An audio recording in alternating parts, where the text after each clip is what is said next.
सात संगत जी प्यार से कहिए धन निरंकार जी। सत्संगत जी आज का टॉपिक तन मन धन निरंकार दा है। सत्संगत ब्रह्म ज्ञान लेने के बाद पहला ही वचन सच्चे पातशाह ने मांगा, सत्संगत तन मन धन निरंकार दा है।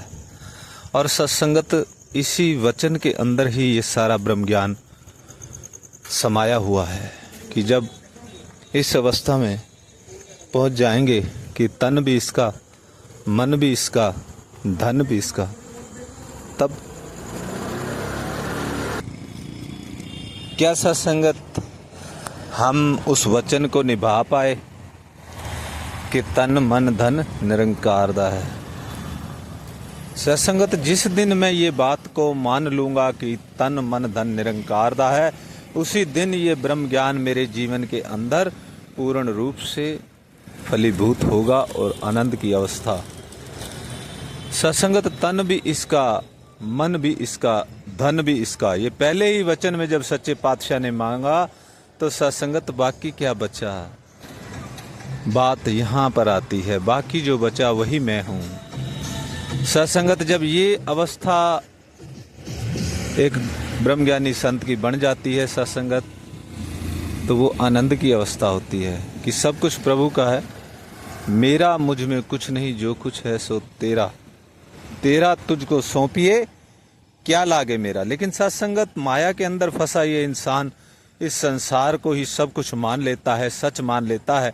और ये तन मन धन के निरंकार के सच्चे पातशाह की कृपा से जो ज्ञान बख्शिश हुई, इसको मानने की सत्संगत कोशिश ही नहीं करता और इस माया को सच मान लेता है, इसी में लगा हुआ है दिन रात।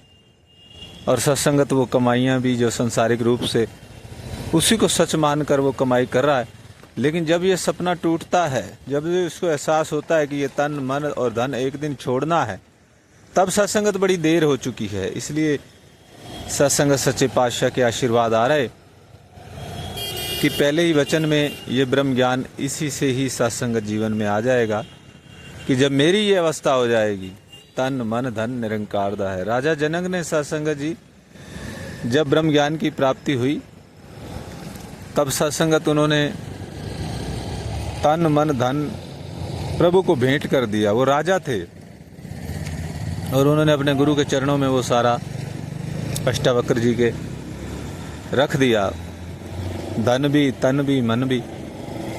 लेकिन गुरु दयालु होते हैं। अष्टावक्र जी ने बोला कि राजा जनक, मैं सब इसका क्या करूँगा, ये तो आप ही का है, बस आपने इसमें अपने कर्तापन के अभिमान को छोड़ देना है। अब आपने एक सेवक बन करके काम करना है, इस राज्य का सेवक बन करके आपने काम करना है। और सत्संगत जब उन्होंने सत्वचन किया तो सत्संगत हम देखते हैं कि कैसे ब्रह्म ज्ञान से उनके जीवन में वो परिवर्तन आया कि सब कुछ धन इत्यादि माया होते हुए भी वो माया से ऊपर उठ गए।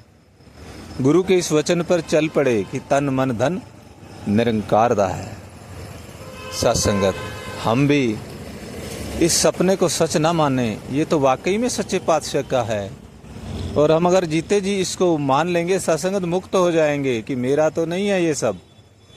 सत्संगत मान लो, एक महात्मा इस रूप में भी चेतन कर रहे थे कि अगर हमने किसी से कुछ पैसा उधार लिया है और वापस मांगने आ गया तो हम देने से इनकार कर रहे हैं, तो फिर बात बनती नहीं। जिसका है वो तो सत्संगत उसी को देना होगा। इसलिए जो प्रभु से मिला है ये तन मन धन, उसी को ही एक दिन भेंट करना है। तो हम जीते जी इस बात को मान लें और कर्तापन साइड में रख के अकर्ता हो जाएं और प्रभु का मान करके ही, प्रभु के भाने में रह करके ही तेरा भाना मीठा लागे। कि जैसा आप जो सेवा परिवार की आपने दी हुई है, वो भी अगर हम सेवा समझ के सत्संगत करते चले जाएंगे तो सत्संगत देखेंगे कि जीवन के अंदर ये भक्ति सरोवर हो गया। वो संत सत्संगत गुरु हर तरह से हमें सुखी करना चाहते हैं, सच के साथ जोड़ रहे हैं। और इस धोखे से जो असत्य है, मिथ्या है संसार, वो बता रहे हैं कि यह इंसान तू जिन दौलत के पीछे भाग रहा है वो तेरे साथ नहीं जाने वाली, साथ जाएगी ये नाम की दौलत। ये तन भी प्रभु का, मन भी और धन भी, लेकिन नाम खुमारी, नाम की दौलत तेरे साथ जाएगी, वो वहाँ भी काम आएगी। तो सत्संगत आओ जागें और अपने कर्तापन के अभिमान को, कर्तापन को साइड में करके मुक्त हो जाएं।